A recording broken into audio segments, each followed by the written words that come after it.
Hello, in this video I will be showing you how to crochet the granny stitch. So on our hook we already have a chain which started with a slip knot. I have different videos regarding those subjects on my channel if you don't know how to do that. And in order to make the granny stitch we are also going to be using double crochets. So if you don't know how to make a double crochet, I also have a different video regarding that on my channel. So please do watch that.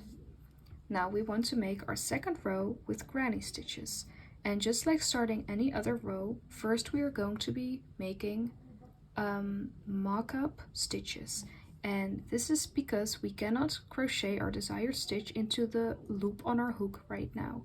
So instead we are going to be chaining a certain amount of chains.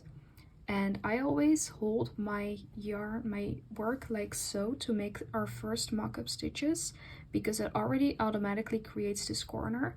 And especially with projects like granny stitches, it's very convenient because that way we don't have to count any more than is necessary for the project.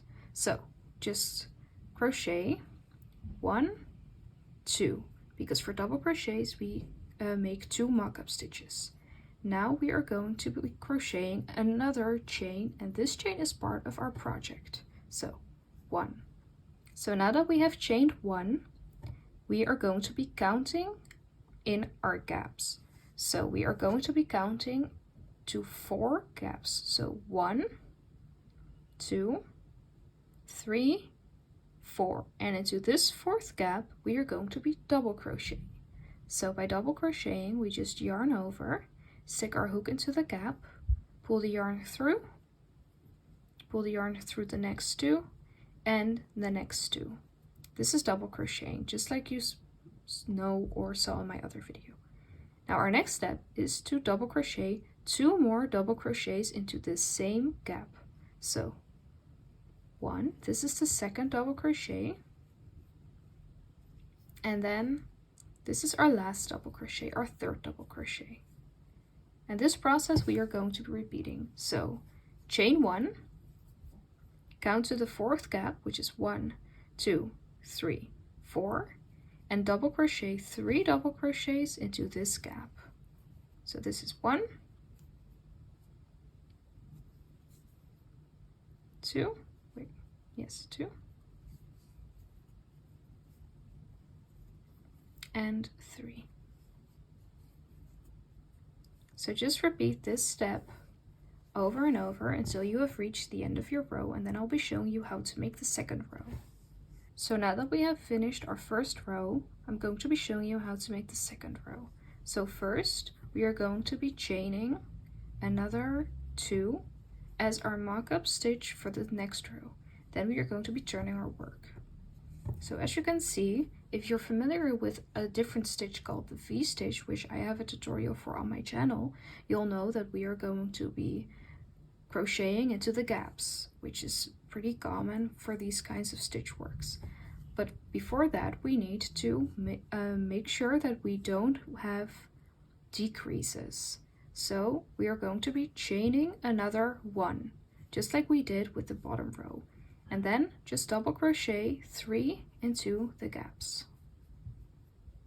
So this is 1, 2, and our 3rd, 3. And just repeat this step over and over. So chain 1, go all the way to the gap, and double crochet 3.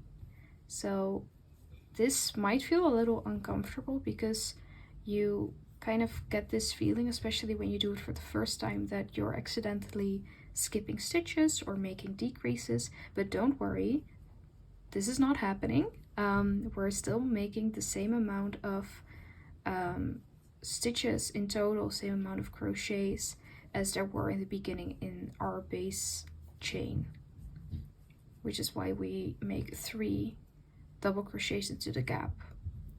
So now we have this gap here.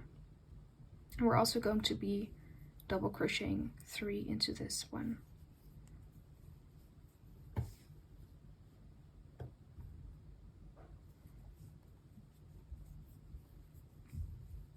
And now that is what you do over and over again. So now just chain 2, flip your work, etc, etc. So this is the granny stitch. It's a very nice stitch to use for, let's say, blankets or maybe summer like beach tops or bags. I used it once to make a more summer top as like the bottom, which I think it's really nice. It looks very nice. Also, if you hold it sideways, it kind of looks like a checkered pattern, or if you hold it upside down, it kind of looks like seashells in a bit of a weird way. So hopefully you can utilize the stitch any way you would like, and hopefully this video was helpful.